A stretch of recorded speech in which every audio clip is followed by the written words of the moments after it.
السلام علیکم ناز اسٹوری صبح میں آپ کو ایک نئے دلچسپ ناول چلو توڑو قسم اقرار کر میں خوش آمدید کہتی ہوں۔ تو آئیے بڑھتے ہیں کہانی کی طرف۔ اس روز ثنا کی شادی کی تاریخ رکھی جانی تھی، اس لیے میرے اور ڈیڈی کے علاوہ گھر کے تمام افراد پھپھو کے گھر گئے ہوئے تھے۔ ایک تو میں تھکی ہوئی تھی اور دوسرا میرا موڈ نہیں تھا، اس لیے ڈیڈی کے ساتھ گھر پر رک گئی۔ عمر ابھی تک واپس نہیں آیا تھا۔ رات کا کھانا کھا کر ڈیڈی اپنے کمرے میں چلے گئے اور میں ٹی وی کھول کر بیٹھ گئی۔ لیونارڈو کی فلم آ رہی تھی اور میں مکمل طور پر فلم میں مگن ہو چکی تھی۔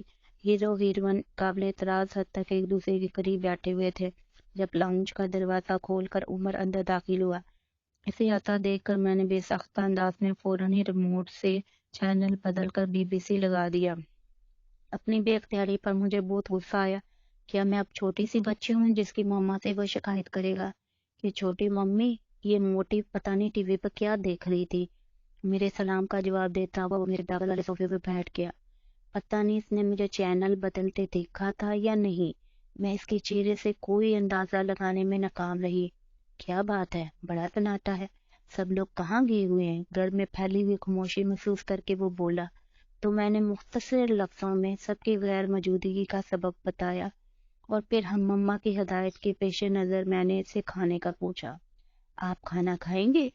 ہاں پلیز، بڑی شدید بھوک لگ رہی ہے، وہ ایک نظر میرے اوپر ڈال کر بولا۔ میں کچن میں آ گئی۔ آج میں نے مچھلی فرائی کی تھی اور چائنیز رائس بنائے تھے۔ مجھے پتا تھا کہ عمر کو سی فوڈ کتنا پسند ہے، میں اس کی خاطریں کروں، اسے پکا پکا کر کھلاؤں، میرا دماغ کھولنے لگا۔ دوپہر میں دادی نے ان کے من پسند کریلے پیاز بنائے تھے۔ میرے ذہن میں اچانک شیطانی منصوبہ آیا۔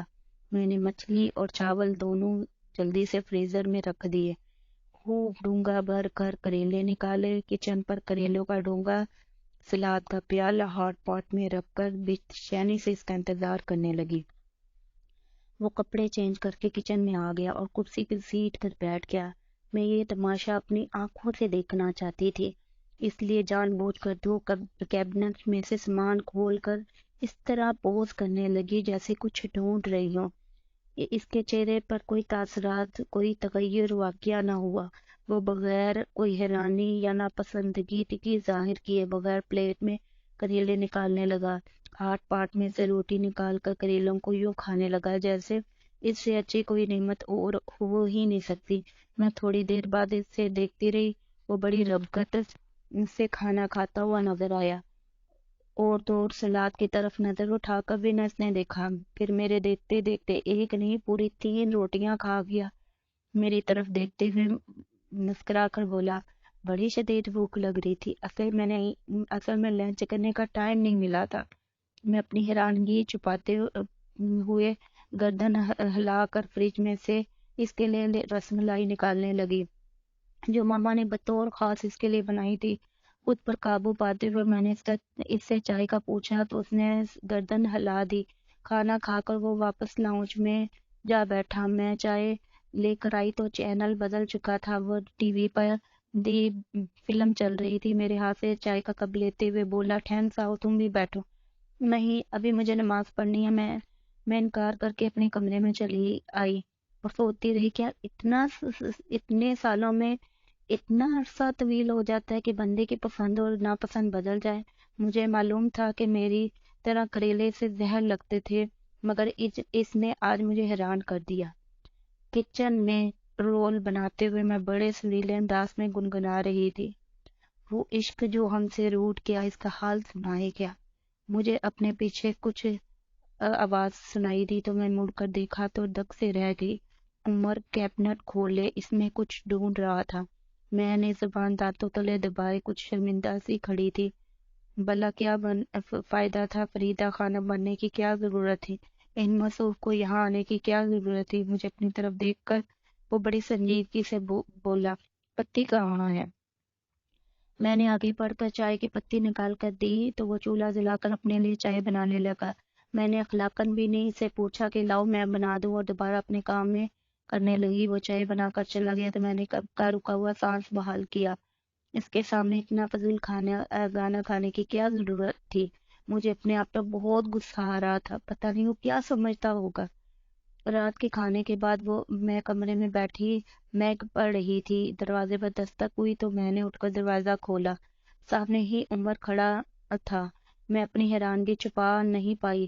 جب سے وہ واپس آیا تھا پہلی مرتبہ میں میرے کمرے میں آیا تھا، میری طرف بڑی مسکراتی نظروں سے دیکھ کر کہنے لگا، میں نے تمہیں ڈسٹرب تو نہیں کیا؟ بڑا مہذب رکھ رکھاؤ اور سمت والے طریقے سے مجھے دریافت کر رہا تھا۔ میں نے اپنی ایٹیکیٹس کا مظاہرہ کرتے ہوئے نفی میں سر ہلا دیا۔ اس نے ہاتھ میں پکڑا ہوا خوبصورت سا بکے اور ریپنگ میں پیک کیا ہوا گفٹ میری طرف بڑھایا اور بولا، یہ میں تمہارے لیے لایا ہوں، آج 14 فروری ہے نا، ویلن ڈے۔ اس کی بات میں غصے سے پاگل ہونے لگی۔ وہ مسکراتی نظروں سے میری طرف دیکھ رہا تھا۔ قریب ہی تک میں یہ دونوں چیزیں اس کے منہ پہ دے مارتی اور سارے ادب و آداب بالائے طاق رکھ کر ایسی گالیاں دیتی کہ وہ حیران رہ جاتا۔ اپنے اس خیال پر عمل کرنے ہی والی تھی کہ ایک اور بات میرے ذہن میں آئی۔ ایسا لگا کوئی بجلی سی کوب پڑی ہے۔ میری برسوں پرانی آگ ٹھنڈی ہونے کا قدرت نے مجھے موقع فراہم کر رہی ہے۔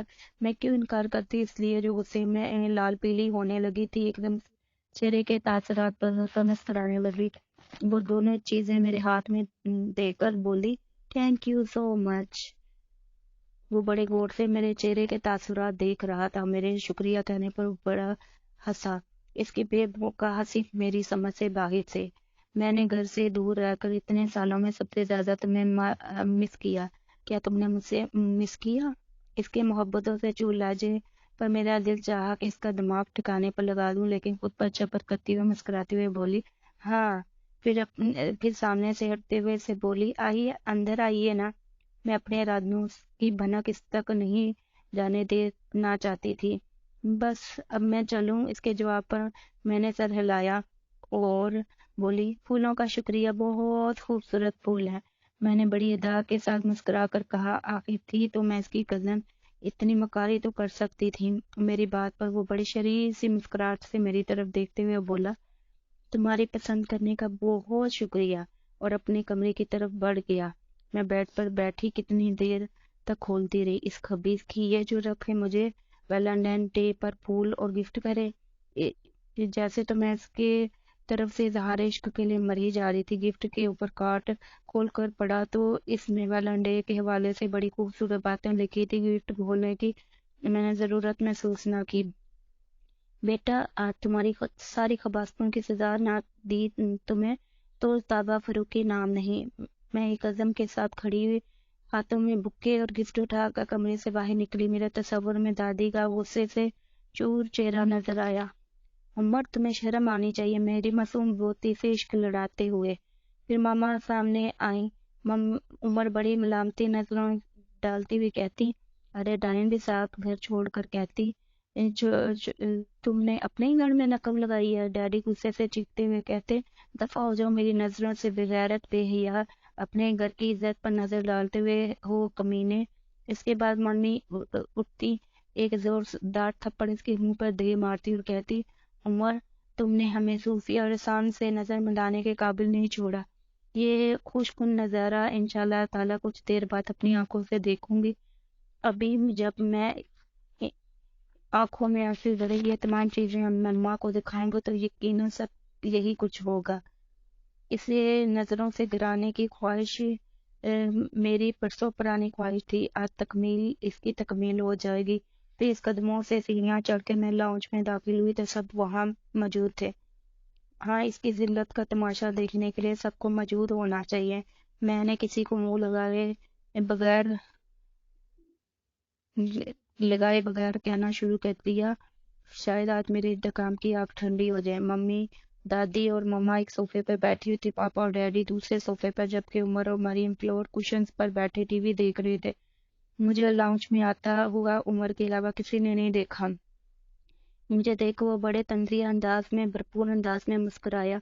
پتہ نہیں مجھے اس کی آنکھوں میں وہی خاص قسم کی چمک نظر آئی جو بچپن میں مجھے ستانے، رلانے اور کے بعد اس کی آنکھوں میں نظر آتی تھی۔ عجیب سی سازشی اور مکار آنکھیں جو دوسروں کو ذہانت سے بھرپور نظر آتی۔ میں اسے نظر انداز کر کے بڑی اور دونوں چیزیں ممی کی جولی میں ڈال دی۔ میں انہوں نے حیرانگی سے میری طرف دیکھا اور باقی سب بھی متوجہ ہو گئے۔ عمر سر چکا کر کارپیٹ پر لکیریں کھینچ رہا تھا، اسے لگ رہا تھا جیسے وہ اپنی ہنسی کو روکنے کی کوشش کر رہا ہے۔ کیا بات ہے تابی؟ ممی نے مجھ سے دریافت کیا۔ اس کا اشارہ ان دونوں چیزوں کو گود میں ڈالنے کی طرف تھا، اور میں کسی قسم کی مروت یا لحاظ کی کوئی ضرورت نہیں سمجھتی تھی، چنانچہ بڑے نادر انداز میں بولی، یہ مجھے عمر نے دیا ہے۔ وہ چند لمحے حیرت سے مجھے دیکھتی رہی، پھر کاٹ اور پھولوں کو غور سے دیکھتے ہوئے مسکرا کر بولی، لیکن ایسی چیزیں ابا کو نہیں دکھاتے، یہ نہیں بتایا اس نے تمہیں؟ ممی کا جواب میری توقع کے خلاف تھا۔ ممی کے برابر بیٹھی ماما اس کارڈ کو مسکراتی ہوئی نظروں سے دیکھ رہی تھی اور میری طرف دیکھ کر یوں ہنسنے لگی جیسے میں بڑی بیوقوف ہوں اور یہ سب چیزیں اٹھا کر میرے پاس لائی ہو۔ اس نے مجھے ویلنٹائن ڈے پر پھول اور گفٹ دیا ہے اور آپ ہنس رہی ہیں؟ میرا غصے سے برا حال تھا۔ کتنا دورہ معیار ہے ہمارے گھر میں، اگر کسی لڑکی کو لڑکا پھول دے تو قابل نفرت، اور لڑکوں کو کھلی چھوٹ ہے، جو چاہیں کرتے پھریں۔ میں اپنا اتشار کنٹرول کرنے سے قاصر تھی۔ میری بات پر سب کے چہروں پر مسکراہٹ پھیل گئی، عورتوں اور دادی بھی مسکرا رہی تھی جیسے کوئی لطیفہ میں نے سنا دیا ہو، جبکہ وہ اسی طرح کارپٹ پر لکیریں کھینچتے ہوئے ہنسی روک رہا تھا۔ کیوں بھئی عمر، تم نے ہماری بیٹی کو پھول کیوں دیے؟ ڈیڈی میرا لال چہرہ دیکھ کر بڑی سنجیدگی سے عمر سے مخاطب ہوئے، مگر ان کے لہجے میں چھپی شرارت میں سمجھ نظر آ رہی تھی۔ میں ان کی طرف دیکھا تو وہ زبردستی سنجیدہ بنے ہنسی ضبط کر رہا تھا۔ مریم باقاعدہ کہکا لگا کر ہنس رہی تھی۔ سب کے رویے میری امیدوں کے خلاف تھے۔ میرا دل بھر آیا، میں تیز قدموں سے دوڑتی ہوئی سیڑھیاں چڑھنے لگی۔ پیچھے سے ڈیڈی ممی کی آوازیں آ رہی تھی جو مجھے منانے کے لیے کہہ رہی تھی۔ میں نے کچھ نہیں سننا چاہتی تھی۔ کمرے میں آتے تک باقاعدہ آنسو نکل آئے اور میں دروازہ بند کر کے رونے لگی۔ تو کہانی کا باقی حصہ سننے کے لیے میرے چینل کو سبسکرائب کریں، لائک کریں، سبسکرائب کریں اور شیئر کریں۔ شکریہ۔